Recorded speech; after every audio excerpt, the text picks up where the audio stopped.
સુખદેવ ગોસ્વામી ભગવાનને નામથી સંબોધન કરતા એક શ્લોક કહે છે, કાલેન વ્રજતાલ્પેન ગોકુલે રામકેશવો જાનોભ્યામ સહ પાણીભ્યામ રીંગમાણો વિજનતુ.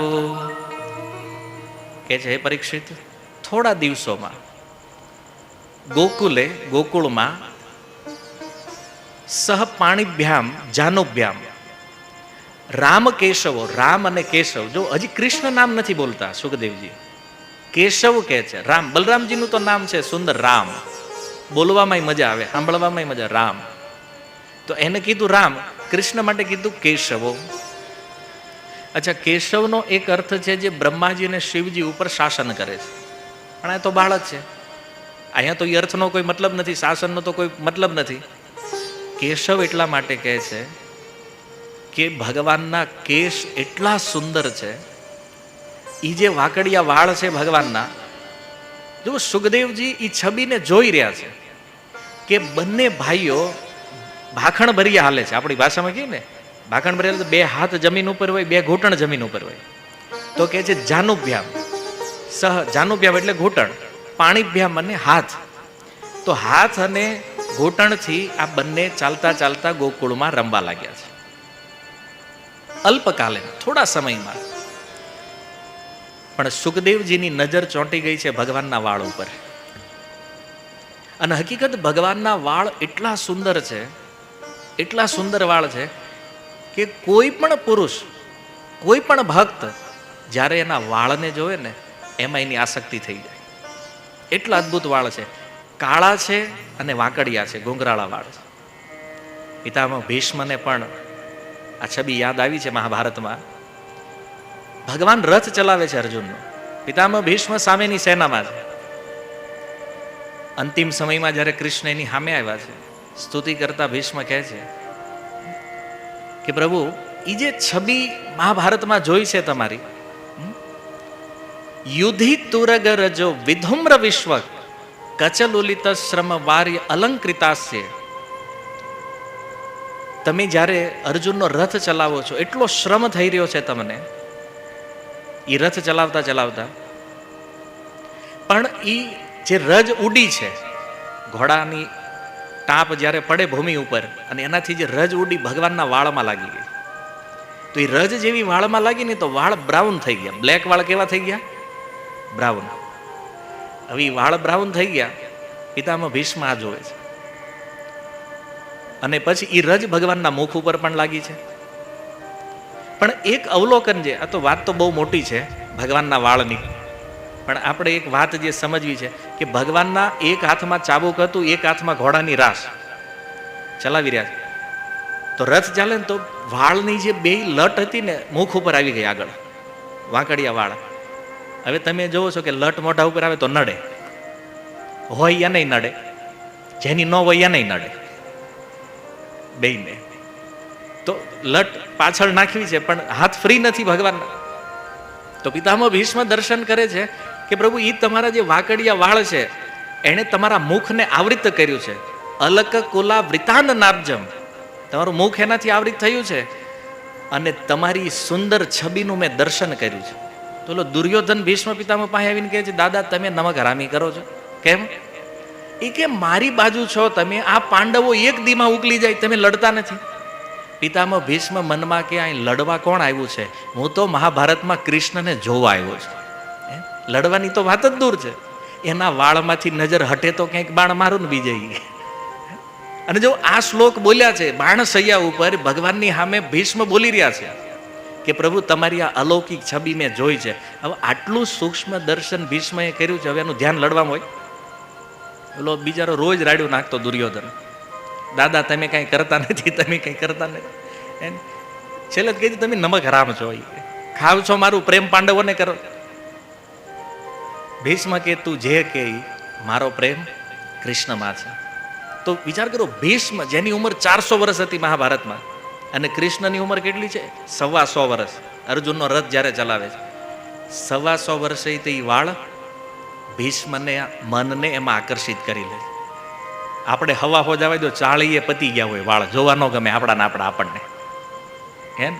કેટલાય કલર મારવા પડે ને કેટલાય શેમ્પુ નાખવા પડે ને કન્ડિશનર નાખવા પડે, તોય હરખરા ન રહે. આપણા વાળ છે ભાઈ, ભગવાન છે.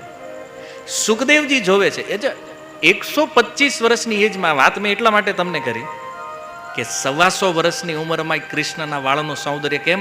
કારણ કે ભગવાન કોઈ દી વૃદ્ધ થતા નથી, વૃદ્ધાવસ્થા નથી ભગવાન. નવ યૌવનમ છે, નવ યુવાન રૂપ છે કૃષ્ણનું. અને ભીષ્મની એ દ્રષ્ટિ એમાં બંધાઈ ગઈ, એ લટમાં અટવાઈ ગઈ ભગવાનની. તો અહીંયા સુખદેવજીની દ્રષ્ટિ તે ભગવાનની લટોમાં, કારણ કે ભગવાન તો પૂર્ણ છે, તો એના વાળય પૂર્ણ છે. આપણી જેમ નહીં, જન્મે ત્યારે ટકલા હોય ને પછી ધીમે ધીમે વાળ આવે. ભગવાનને પૂર્ણ કેશ છે. અને સુખદેવજીએ જ્યારે જોયું કે પહેલી વાર જ્યારે આ ભાખણ ભર્યા હાલતા થયા છે બે ભાઈ રામ કેશવ, તો સ્વાભાવિક મુખમાંથી નીકળી ગયું કેશવ. સુખદેવજી કહે છે મારું મન નહીં, તો એના વાળમાં એ લટોમાં અટવાણો છે. અને સુંદર વાકડિયા વાળોને લઈ અને ગોકુળની અંદર બંને ભાઈઓ ચાલે છે, તો પોતાના હાથ રાખ્યા ભૂમિ ઉપર. તો એનો ભાવ આપતા એક આચાર્ય કહે છે કે પૃથ્વી દેવી દુઃખી થઈને ગયા હતા ને ક્ષીર સમુદ્ર પ્રાર્થના કરવા માટે, કે ભગવાનના અસુરોએ મારી ઉપર આતંક કર્યો છે, તો તમે મારી રક્ષા કરો.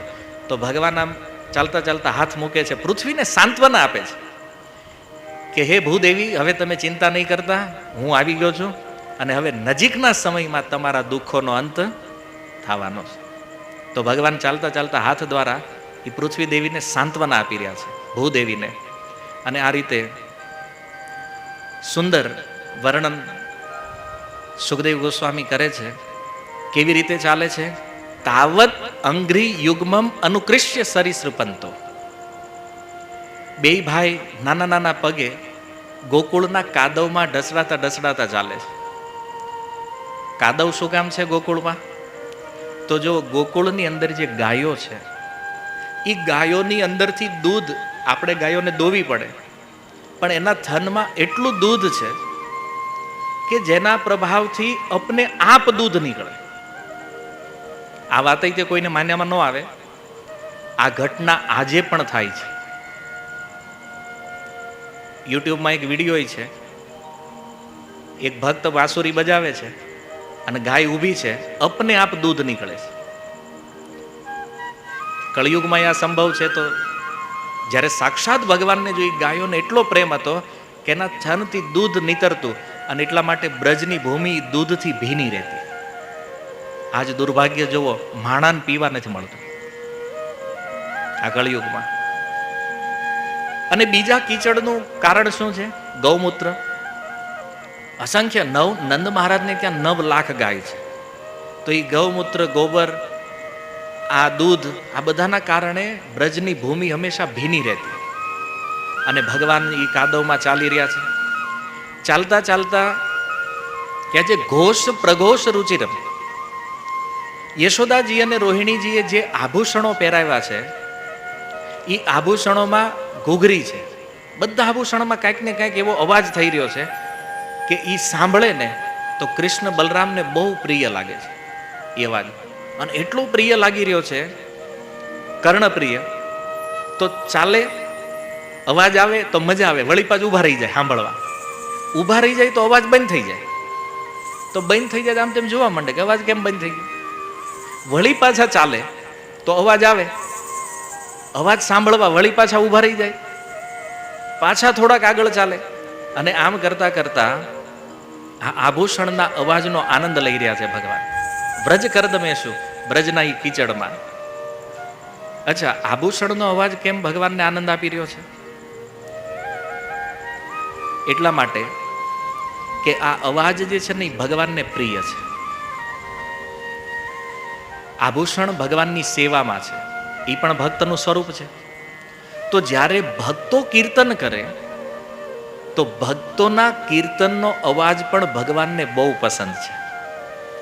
અને એટલા માટે ક્યારેય એવું ન વિચારવું જોઈએ કે ભગવાન સાંભળતા નથી.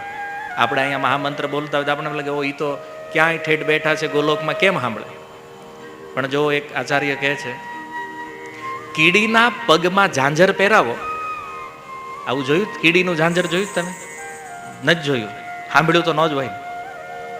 કીડીના પગમાં ઝાંઝર પહેરાવો અને એનો અવાજ પણ ભગવાન સાંભળે.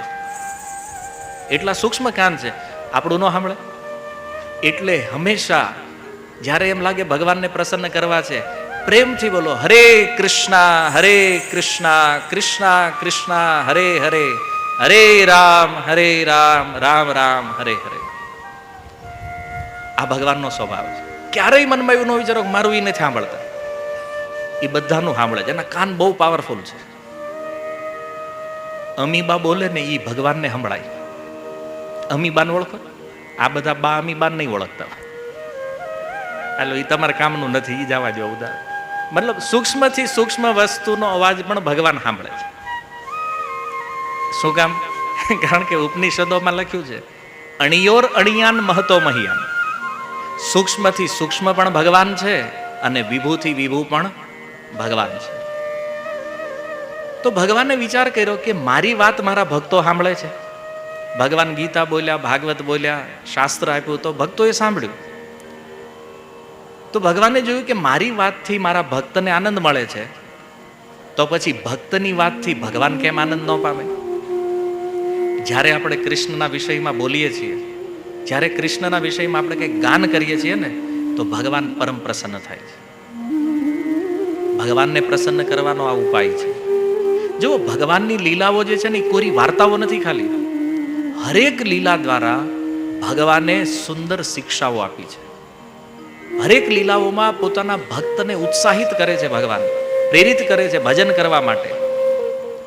અને એટલા માટે ભગવાન કહે છે હું આ લોકનું અનુસરણ કરું છું. આ લોકમાં જ્યારે બાળક નાના આવે છે ત્યારે શું કરે? ભાખણ ભરી હાલતા હોય ને, અને બાળકને જોવા આખું ઘર બધું કામ છોડીને ઉભા રહી જાય છે કે નહીં? એક બાળક વાહે આખું ઘર લાગ્યું, મજા આવે જોવાય. તો વિચાર કરો કે જ્યાં સાક્ષાત બ્રહ્મ બાળક બનીને વિચરણ કરે છે, તો એનો આનંદ અદ્ભુત છે. પણ ભગવાન આવું શું કામ કરે કે લોક અનુસરણ જો હું કરું તો લોકો મારું અનુસરણ કરે. આ લોકોને પોતાની બાજુ એટ્રેક્ટ કરવા માટે ભગવાન સેમ મનુષ્ય જેવી લીલા કરે એવી લીલા કરી રહ્યા છે.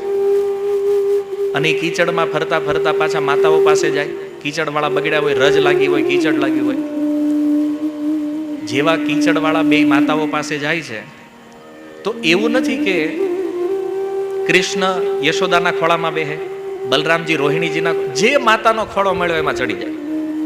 અને એનાથી મોટી વાત એ છે કે માતાઓને થોડી પણ ઘૃણા નથી.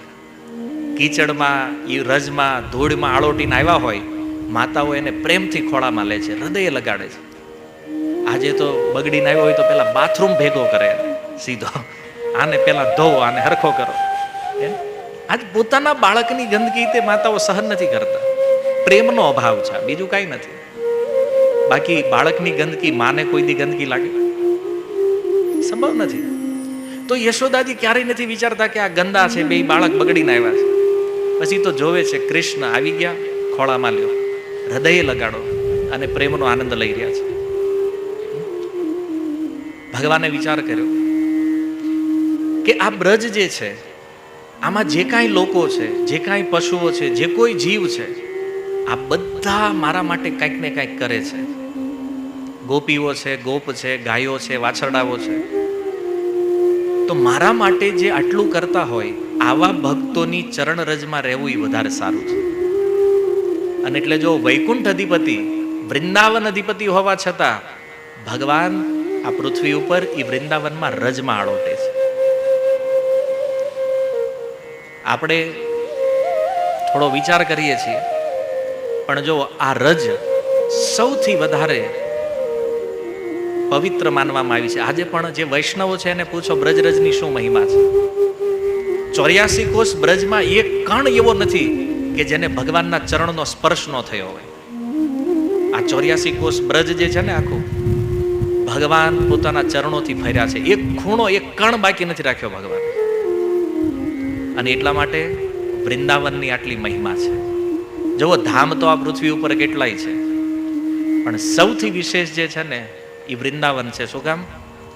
કારણ કે એ ધામ છે જેની રજમાં ભગવાન આળોટે છે. બતાવો આ વિશ્વમાં એવું કોઈ ધામ છે જ્યાં ભગવાન આળોટ્યા હોય? તમે જગન્નાથપુરી વયા જાઓ, માયાપુર વયા જાઓ, અયોધ્યા જાઓ, કે ગમે એ ધામ લઈ લો, જેની રજને આટલું સુખ આપ્યું હોય આ કેવલ વૃંદાવન છે. એટલા માટે વૃંદાવન શ્રેષ્ઠ છે. વૃંદાવનની તુલનામાં કોઈ, ભગવાનના જેટલા અવતારો જ્યાં જ્યાં પ્રગટ થયા છે, પણ વૃંદાવનની તોલે કોઈ ન આવી. આજે પણ તમે જુઓ મોટા મોટા મહાપુરુષો એ બ્રજની રજમાં આળોટે છે. ત્યાં આળોટવાની એક મહિમા છે. યાત્રાઓમાં ઘણી વાર ભક્તો આવે તો રમણ રીતિમાં લઈ જાય ત્યારે થોડો થોડો બ્રજ ભાવ દેખાય, એમ કે ત્યાં તોય ઘણા સોફિસ્ટિકેટેડ આમ ખૂણા ઊભા હોય. આ આપણે કપડા બગડી જાય કે આપણે તું કળયુગથી બગડી ગયેલો છો એટલે બ્રજય તને ચોખ્ખો ન કરીએ. શિવ સનકાદિક બ્રહ્માદિક જ્યાં આટા મારે છે, આળોટે છે, ત્યાં આપણે વિચાર કરીએ છીએ કે આમાં પડવું કે ન પડવું. અરે બ્રજની રજ દેખાય ત્યાં આળોટો. આ ભક્તિ છે, બ્રજની ભક્તિ છે. આવી રીતે ભગવાન એ બ્રજ વૃંદાવનની અંદર ગોકુળની અંદર ભગવાન લીલાઓ કરી રહ્યા છે.